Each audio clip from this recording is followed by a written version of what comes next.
کر رہے ہو تو اے دیوانو مصطفیٰ کا پیار بھی لو، مصطفیٰ کی تربیت سیکھو کہ رسول اللہ نے اپنے نواسے کے ساتھ پیار بھی کیا اور تربیت کا وقت آیا تو رسول اللہ نے کیسی تربیت کی ہے اور جو پیغام دیا ہے حسن یہ آپ کے لیے درست نہیں ہے، اس لیے حلق میں انگلی ڈال کر باہر نکال دیا ہے اور کہا آپ کے لیے درست نہیں ہے، جائز نہیں ہے، تاکہ دنیا کو پتہ چل جائے بچے کو وہی کھلاوے، بچے کو وہی ڈول دے جو بچے کے لیے حلال ہو، جو شریعت جائز کرے وہی کھلاوے، تاکہ یہی بچہ جب جوان ہوگا، یہی بچہ جب جوانی کی عمر میں جائے گا تو حلال کھا کے زندگی کا پروان چڑھے گا تو اس کی زندگی پہ اس کے پلٹ کو تیار ہوں گے، وہ حلال خون ہوں گے، وہ حلال خون کا اثر ہوگا، نتیجہ یہ ہوگا کہ اس کی زندگی گزرے گی شریعت پہ گزرے گی، طریقت پہ گزرے گی اور ایسے زندگی گزرے گی کہ وہ مسلمان نام کا نہیں رہے گا، اس کا کردار گزار کے کہے گا یہ دیوانہ جا رہا ہے، غلام حسن جا رہا ہے، غلام حسین۔ اس لیے اللہ کے رسول نے اپنے نواسوں کو پیار بھی دیا اور اپنے نواسوں کو تربیت بھی فرمائی۔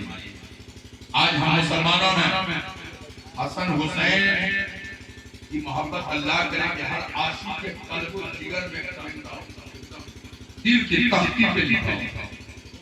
ہم جو اپنی زبان سے حسن حسین کے نعرے یا ان کے نام کو پیش کرتے عمومی طور یا جوش،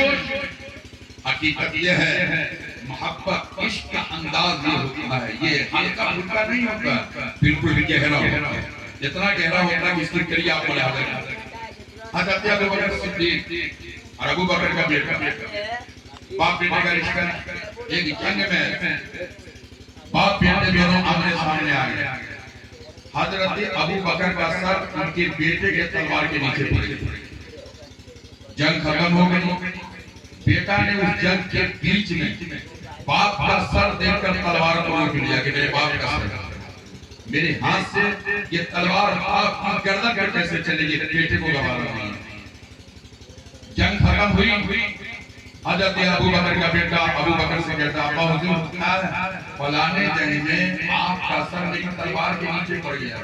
میں نے اس لیے روک لیا کہ میرے ابا ہیں۔ ابو بکر فرماتے ہیں ابو بکر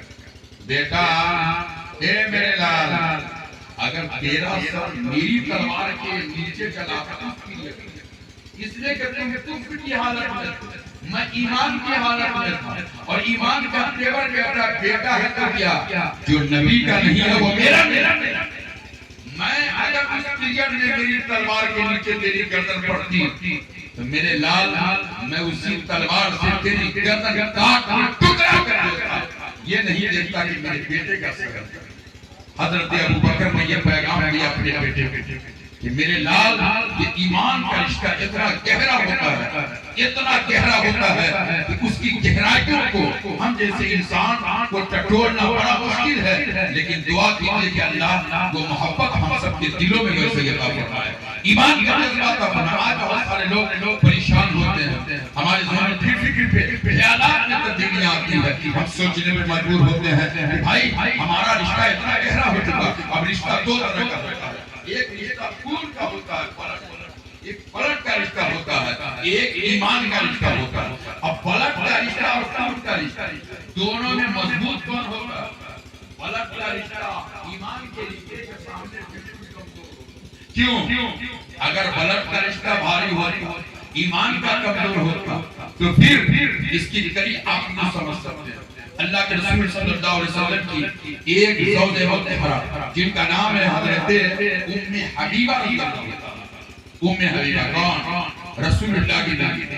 حضرت ابو سفیان کی بیٹی، ابو سفیان کی بیٹی۔ ابھی ابو سفیان کلمہ نہیں پڑھے، شادی کے بعد ابو سفیان نبی کی بارگاہ میں تشریف، نبی کے گھر بیٹی کو دیکھنے کے لیے، دیکھو کہ بیٹی اس گھر میں کس طرح اپنی زندگی گزاری۔ آج بھی زمانے کا چلن ہے، باپ شادی کے بعد بیٹی کے گھر جاتا ہے۔ جب حضرت ابو سفیان اپنی بیٹی کو دیکھنے کے لیے آ رہے ہیں،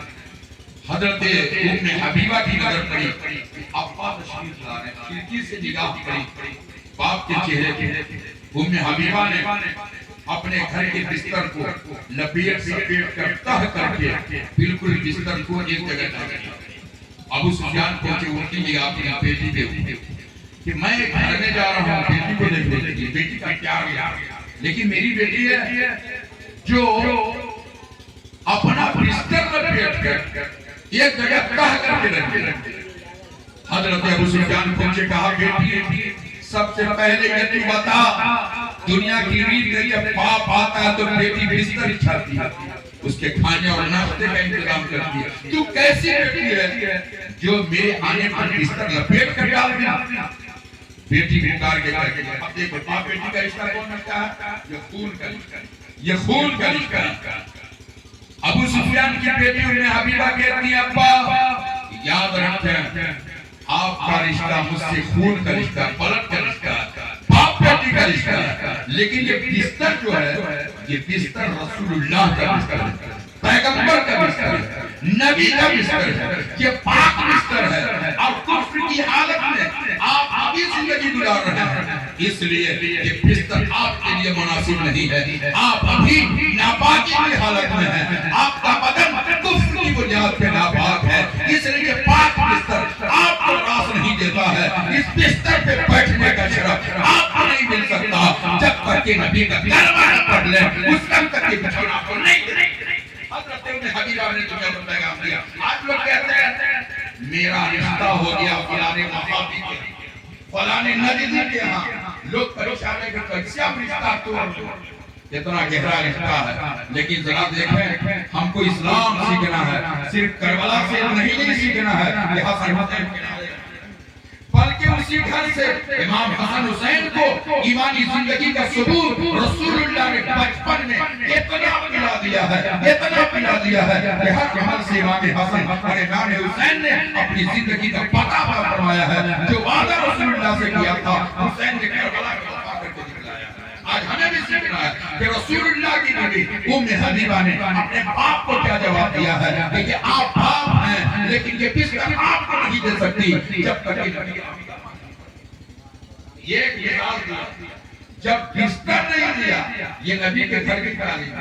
یہ نبی کے گھر سے سبق ملا، جب نبی کی بیوی اپنے باپ کو کفر کی بنیاد پہ بستر نہ دے سکی تو کیا ہم لوگ کسی کو اپنا دسترخوان دے سکتے ہیں؟ اپنی بیٹی کسی وہابی کو نکاح میں دے سکتے ہیں یا کسی وہابی کے ہاں اپنے بیٹے کی شادی کر سکتے ہیں؟ ہمیں قیامت تک کے لیے سبق ملتا ہے، ہمیں میسج ملتا ہے کہ دیوانوں زندہ رہنا، ایمان پر زندگی گزارنا، خون کا رشتہ اور ہوتا ہے، ایمان کا رشتہ اور ہوتا ہے، خون کے رشتے پہ ایمان کا رشتہ غالب۔ اس لیے ہمیشہ اس چیز کو یاد رکھنا، ہمیشہ اپنے ذہن و فکر پہ یہ خیال رکھنا کہ سب چھوٹ جائے ایمان کا رشتہ ٹوٹنے نہ پائے۔ آج ہم لوگ کو احساس نہیں ہوتا، اس کی ایک وجہ کیا ہے کہ آج ہم لوگوں نے ایمان کے لیے کوئی دقت ہی نہیں اٹھائی۔ امام حسن نے کتنی پریشانی کی پتہ ہے، امام حسین نے کتنی مصیبتیں جھیلی ہے، کربلا کے ایک ایک گوشے سے ان کی زندگی کا ہم جیسے پاکوں کے لیے سبق کہ کتنی دقت، کتنی کٹھنائیاں، کتنی پریشانی۔ امام حسن کے سامنے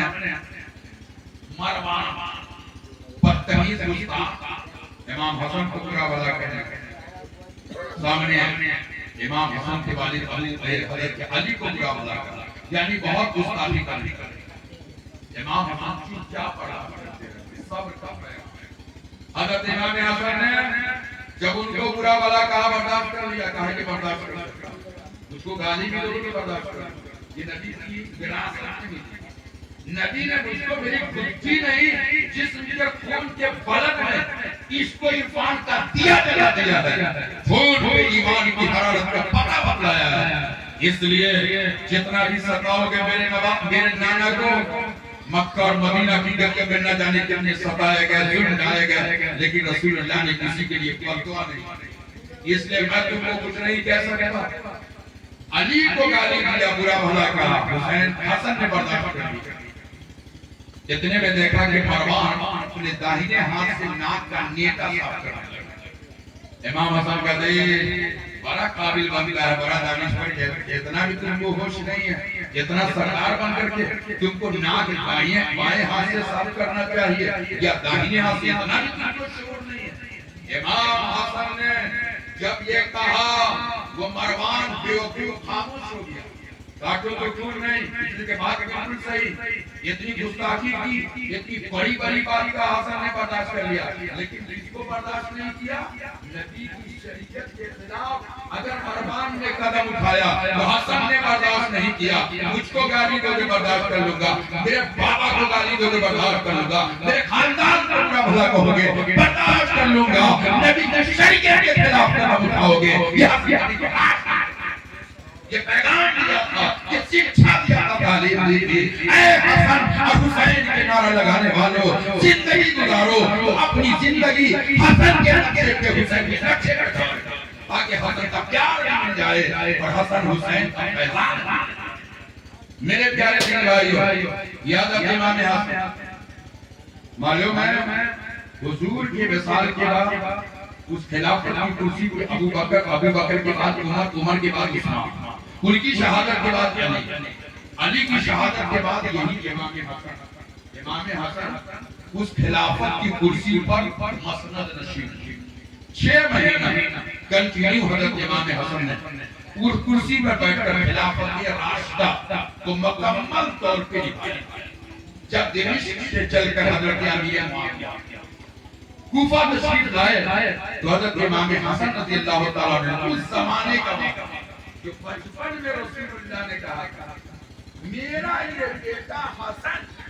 رسول اللہ کہتا اپنے حسن کے بارے میں، میرا یہ بیٹا حسن جو سردار ہے، مجھے امید ہے کہ 2 مسلمانوں کی جماعت میں اللہ تعالیٰ اس کے ذریعے سے صلح پیدا فرمائے گا۔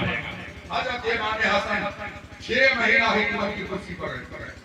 جب امیر معاویہ ہے، ماحول دیکھا امام حسن اس حالات کے وقت یہ ایسے نازک موڑ پہ، یہ اگر حکومت کی کرسی امیر معاویہ کو نہیں دوں تو ہو سکتا ہے آپس میں مسلمانوں کو آج مسلمانوں میں انتشار کیوں ہے؟ لوگ اپنی کرسی بچانے کے لیے ناحق لوگوں کا خون کراتے ہیں، یہ نہیں دیکھا یہ کرسی ہم کرسی چھوڑ دیں گے لیکن کسی بھائی کا خون نہیں بہے گا، کسی بھائی کو دنگا اور فساد کی زندگی ہم میں مبتلا نہیں ہونے دیں گے۔ اگر حسن کا کردار ہوگا تو حسین کی سیرت بھی انسان کی زندگی ہوگی۔ حضرت امام حسن نے دیکھا کہ میرے سبب سے کہیں ایسا نہ ہو کہ یہ تمام مسلمان آپس میں لڑ جائیں، تو امام حسن نے اپنی کرسی امیر معاویہ کو دے دی اور امیر معاویہ کو لے کر چند شرطوں پہ مصالحت کر کے حضرت امام حسن مدینہ شریف تشریف لے آئے اور یہیں اپنی زندگی گزارتے رہے۔ اب حضرت امام حسن کے ساتھ پھر دوسرا ظلم کیا ہوا کہ ظالموں نے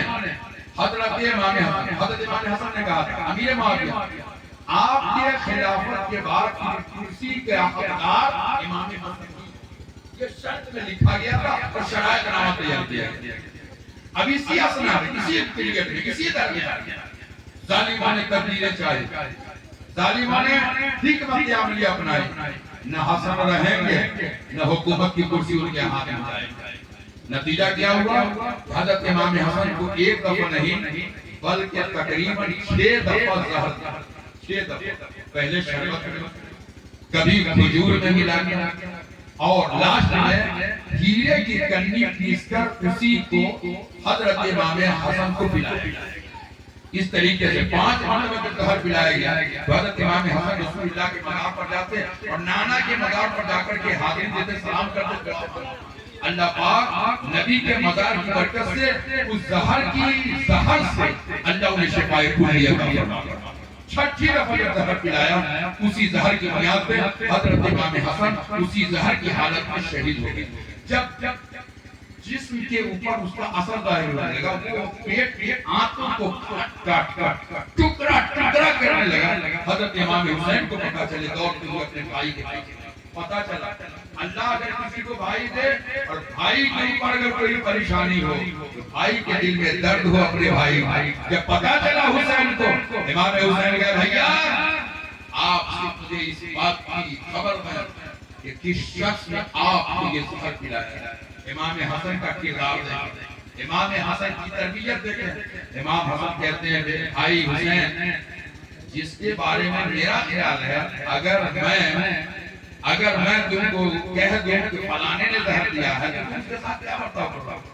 حسین نے کہا قطعی طور پہ میں اس کو زندہ دیکھنا پسند نہیں کرتا۔